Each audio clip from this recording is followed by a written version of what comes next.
So, another day, another podcast. We're hitting that Justin, every what was day. your Justin, what was your favorite thing to do at recess when you were a kid? This dude, what are we talking about? Like our daily school task every day now? It's just questions I think of, and I'm asking them at the beginning of each podcast. Cool. Okay, what I used to do at recess? Manhunt. That was a big thing when I was What's like in that mean? elementary school. So one person's it, and pretty much the whole class would play. One person it, and everyone goes running or hides or whatever. And then after you tag a person, and everyone, and then pretty much the whole game is to get everyone it to like the last person's left. Huh? So it's like a different version of tag. Yeah, manhunt. Hmm. When I was in fourth grade, I had me and a few friends had a basketball team, quote unquote, at recess, and we would play basketball and challenge like different people and like different teams and stuff, and we would like own the court, and we called ourselves the WrestleManiacs. Isn't that like a thing already? I don't know, but when I was in fourth grade, like we didn't know better. I made like a logo in Microsoft Paint, and I was really good at basketball back in the day. What So, happened? well, I never like, I mean, I don't think I'm like I can shoot the ball, but like I just don't have anybody to play against, so I can't like better myself as a basketball player. And when I was in seventh and eighth grade, I tried out for the middle school teams, and the first year I was like I was pretty good, but like, I just didn't make it. And the second time it was just like, well, I'm just doing this so I can like, hang out with my friends and play basketball. And obviously I didn't make it the second time because I kind of went into it knowing that I wasn't. But anyway, speaking of basketball, the big thing this past Yeah, Sunday, the Jordan documentary came out. This is like a cultural phenomenon. Like it was crazy. It was wild, dude. Everybody was watching that thing. Uh, literally it was the first thing that everybody like on the timeline was watching in I don't know how long. Like I think it was the last thing since like basketball like went on pause. Like when sports stopped, like that was the last thing that everybody was like watching. yeah.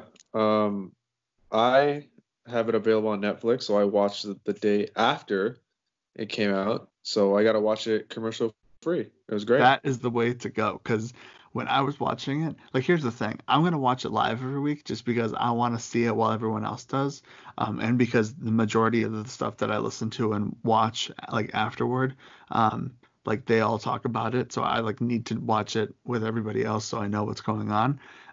But when they hit the commercials, like I was getting so into it, and then all of a sudden it's like, oh, a commercial, and I'm like, like you serious? Like man, it like took me out of it for a split second. But there was a commercial which you obviously didn't see, where it was like it looked like it was a part of the documentary, but it was a commercial for State Farm, and it made it look like it was like I don't know, it was just so crazy because the guy came on and he was like, "All right, well, Michael Jordan did this," and he's like, "And this isn't even real. This is or like this is going to be in a documentary in X amount of years called The Last Dance." And I was like, "Wait a minute," and then it was like, "This isn't even real. This is a State Farm commercial." And so like a lot of people were like saying like, I mean, I kind of thought that was real, not gonna lie. So I mean, that was the only good thing about the commercials with that little bit right there. But other Like than that. all those commercials, you get one good commercial. That does not sound worth it at No, all. it's not worth it. I'm just saying, like, that was like one good thing for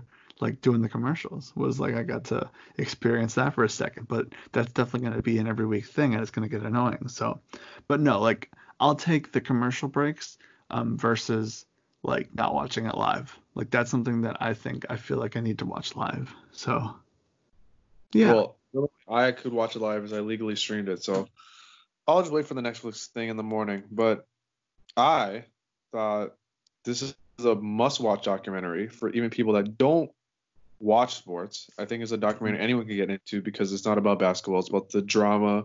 It's in between the games, pretty much. They're pretty much talking about. So, yeah, And you want to everyone know? knows Michael Jordan, so it makes sense, Like everybody knows him. Like he's the one person I think that you can say his name and people will know who he is. So I read the reason they put out Jordan put out this documentary because they had this footage for 20 something years, 23 years, Yeah. because the whole documentary, The Last Dance, is about the last season this amazing Bulls team would be together because of all the contract issues and whatnot. So Jordan has been sitting on this footage for 23 years. Oh, ironically, right? This is 97. 23 years. I didn't 23. even think about that. Yeah. And he greenlit this project after LeBron beat the Warriors Yep. from the one comeback because everyone's saying, "Oh, LeBron might be the GOAT," and Jordan's like, "Hold my basketball," and literally it's a documentary, and I'm gonna show you guys the truth because I have all this footage, and we'll realize who the true GOAT is. Yeah, I mean, when I heard that, I was like, I mean, good, like, good. Let's bring because here's the thing. Okay, so where do you stand on the Jordan versus LeBron debate? So Jordan, we all know, two three-peats. The only reason he's not he didn't win all those years because he left and came back. And if he was in basketball, it would be undefeated in the 90s, you know. And then he left, and then he left the Bulls, obviously. But if he was on the Bulls through the entire 90s, I feel like he'd be undefeated in the 90s. He's undefeated in the finals. Once he made it to the finals, he never went to a game 7. I don't know. He's the most renowned basketball player of all time. Like even like you bring, I don't even know how to explain it. Like LeBron has gone to the finals. He's lost more times than he's won. He's won out of all the wins he's had. Only one of them I feel like was like a true masterpiece of a win, versus Jordan just like domination after domination. I mean, could you imagine if stupid what's the general manager's name? Stupid Jerry Krause. Like, could you imagine if he wasn't like the idiot that he was towards the end, and he like kept he kept the coach, he kept the same players. Like they could have won 8. Like they could have won another one and another one, and and like you said, if Jordan would have never left, you could have had like maybe he would have won like I mean he could have won them all. Like you know what I mean? Like they could have won like 10 championships. He dominated the 90s. So you're from Chicago, obviously. So you're the reason you automatically like the Bulls and like Michael Jordan. You know, he's a icon in Chicago. Yeah. But for me, like, growing up as a 90s kid, the only reason I know Michael Jordan, like I could think of like, why do I like Michael Jordan so much? I have pictures of me wearing Bulls hat, Bulls jacket, and like when I'm like 5, 6, 7, 8, whatever, and it's like, oh, Space Jam. Space Jam's the reason any kid born in the 90s knows Michael Jordan and was a fan of Michael Jordan. They didn't even know about the Bulls. They knew about the what's the team that he plays in Space Jam? The Toon Squad. Toon Squad, exactly. I knew about him in the Toon Squad before the Bulls. So I don't know. Every 90s kid is a Michael Jordan fan. Yeah, I mean, well, first off, what do you think about the comparison to the evil guy in what's it called, Space Jam versus Jerry Krause? Because I feel like that's the spot on comparison. What do you mean the evil guy? He's talking about like the actual. Like the guy in okay, so the character in Space Jam that kind of put the team together and was running the team, like the Monstars, like the comparison of that guy versus the general manager of the Bulls during the Michael Jordan era, and like the comparison between the two, because like I mean, it's pretty spot on. If you watched this documentary, I mean, they made him out to be like an evil villain. I think he's not as bad as you think he is. Like I think he's bad because he built a team and he happened to have Jordan and Pippen and Rodman, and then he was like, "Oh, I could do this again. I don't need all this." And then you run it back and you haven't won in what 23 years.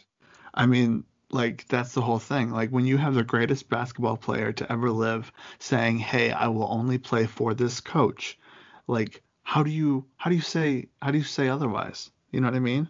But And you like it don't know doesn't help. at the time. You you find out years later, like, oh, this guy's the greatest of all time. But he is one of the best in that era, like for what at that moment, you know what I mean? So you're saying that he thought he can get someone better. I think so. I I think in the mean, time, you know what I mean? Like, okay, you have hindsight, right? You I have like, oh, guess. okay, Michael Jordan's the best of all time, but he's in his head, he's like, oh, I built this once, I could do this again, and I don't got to pay all these guys all this money, I mean, I don't know.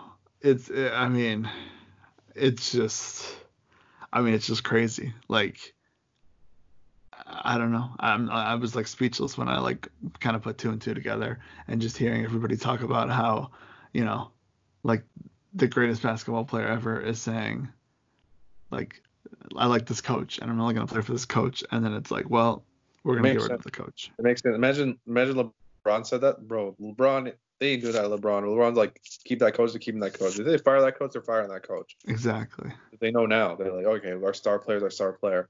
Yeah. Like, the first episode was pretty much just his rise to the NBA and his greatness. Pretty much, it started off with like the 97, the last season, and then flashing back and forth from there to getting into the NBA Yeah. and wanting to become a basketball player. And episode 2 was more about Scottie Pippen and his upbringing to the NBA, plus flash forward, I guess, to 97 of him getting injured and not being able to play for the first few months of the season.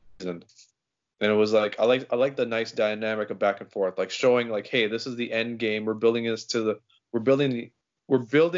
the end of the documentary, building up this 97, 98 season, but showing you everything in between in the past, so you understand the fill in the blanks. Like for someone that doesn't know anything about basketball or even these characters.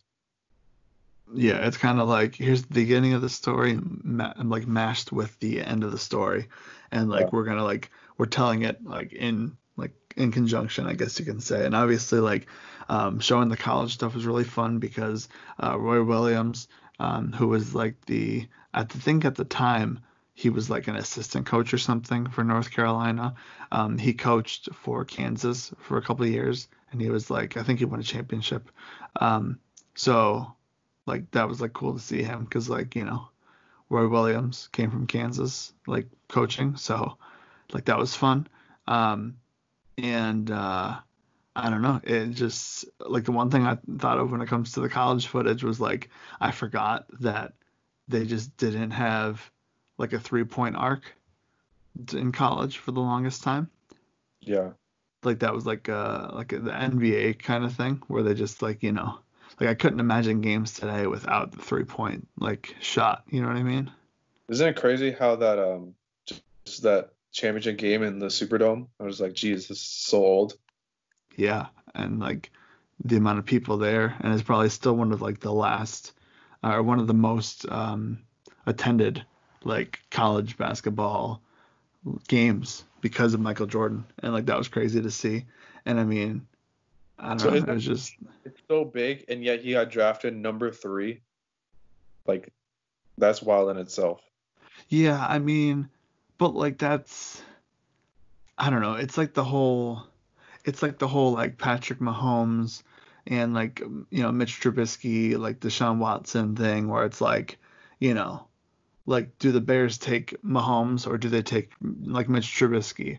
Like did they know that the Mahomes was going to be as crazy of a quarterback as he is? So it's kind of like the same. It's kind of like the same situation with this. It's like at the time, like you said about about the whole them keeping the coach because Michael Jordan wanted him to.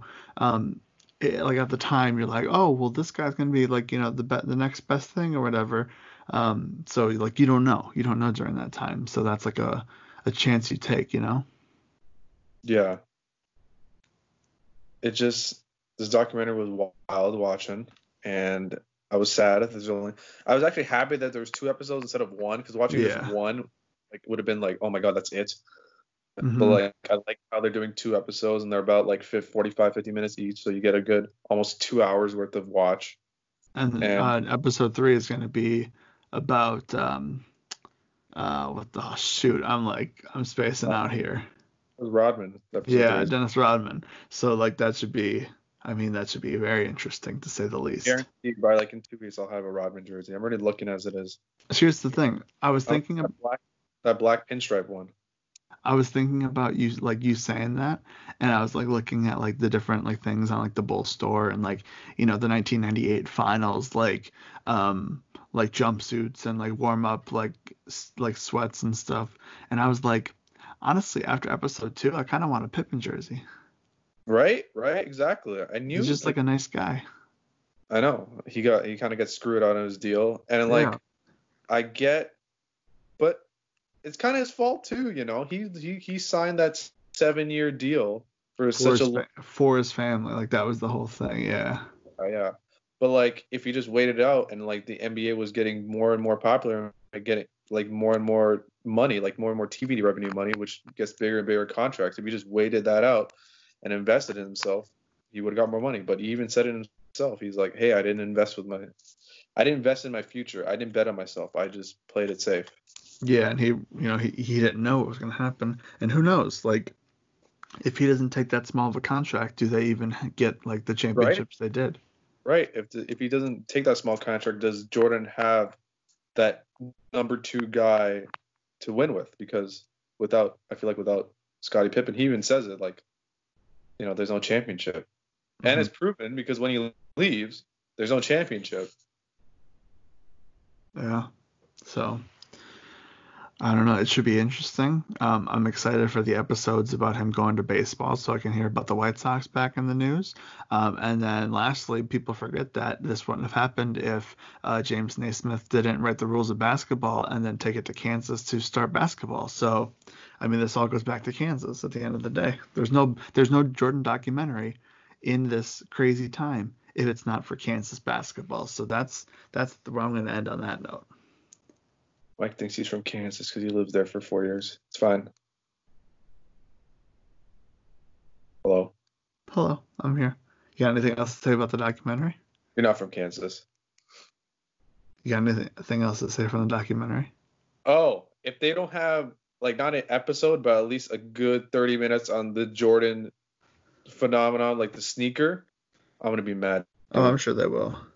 Like that needs to be an episode on its own, but at least half an hour worth of this documentary needs to be like dedicated on the culture of the shoes that's changed the whole world essentially forever. Yeah, I'm sure they'll be.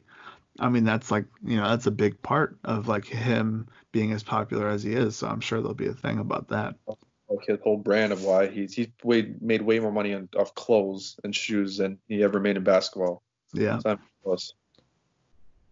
there you go. But there we go. Next week, I think we should do like the recap show on the Monday Yep. because I was all fired up after that thing. Oh yeah. What else is there? Oh, Rob Gronkowski is coming out of retirement and going to the Bucks. There you go. You know, um, so one of the Barstool podcasters, PFT commenter, he's on the Part I Might Take podcast. Basically, his dog is a NFL insider, and April 8th of this month, so earlier this month, his dog tweeted, "Hearing a wild rumor that has serious legs. Rob Gronkowski is strongly considering returning to the NFL to play for the Tampa Bay Buccaneers with his old teammate Tom Brady. He's been training in Florida in addition to WrestleMania. Please credit Leroy. Woof woof." So, and then there was a clip of Gronkowski saying, "Hey, PFT commenter, your dog Leroy, you gotta like you're doing some rumors out here. Like I don't like it." And well, look what happened now. So credit to Leroy the dog at Leroy Insider, and yeah, big news coming out of the world. I believe Gronkowski came back from retirement, so he could just he's not going to get that ring this year. He could have left on a ring. Man, how do you feel as a Patriots fan that you lost Tom Brady, you lost Gronk to the WWE, and then Gronk's like, "Just kidding, I'm gonna come Fine, back." because I accepted it because he retired. Uh-huh. And he barely, and even when he was active, he wasn't playing as much games in the last 2 years. So like, Mhm. it was whatever. But like, the Brady thing was just like, bro, like, imagine if Kobe left the Lakers, Mhm. like, same thing. It's crazy. That's talking sports. There we go. So, What'd you do today? um, I'm trying to think. I did a lot. I changed the front. I changed like my portfolio website. Um, like I basically made it so when you first go on the website, it's got all like the recent things that I've made, and then you have to like go out of your way to look at the projects that I did from school. So that way, when people like go on the website, then they see what I want them to see first. So that's good. And then I've been just designing stuff and like messing around with Photoshop and like trying to like teach myself something every few days. You know what I mean? Like teach myself something new. Just because I want to make this worthwhile, but I also want to slack off and do nothing. So it's kind of like a happy medium. Later, like, why didn't I just do some? Yeah, it's one of those things where it's like if I don't do like at least a little bit now, I'm gonna be like, man, remember all that time that I had at home? Like, why didn't I do something? So now I'm actually, trying to do something. So I've been working on a lot of things and like just thinking about a lot of different things that I could do um, with this free time. So It's what did you crazy do how today? you get so unmotivated, like but like, oh, everything stopped. Like, I don't really want to do work, but like all the time when you're like doing stuff, you're like, oh, I wish I had some time to do something. Exactly. So that's why I'm like in the middle. I'm in the middle. It's like half the time I'm going to be complaining about how I don't want to do anything, and the other half of the time I'm going to be like, working on stuff that I, you know, will be glad that I did in the future.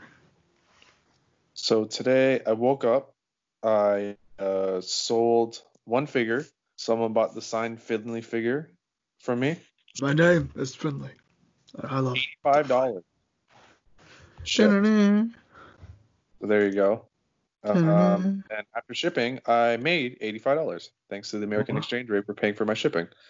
That's been a lot of my profit was been like made because American dollar is so bad. Like the Canadian dollar is so bad that I'm actually making money from the conversion rate, like I've said many times. So I'm been using that to pay for my shipping. So right now I've made over $1,000 in sales Canadian, and I profited almost $850. So there you go. That's what I've been doing for the past 2 days, selling wow. figures, making money. So I That's spent pretty crazy. almost $210 or $20 on shipping.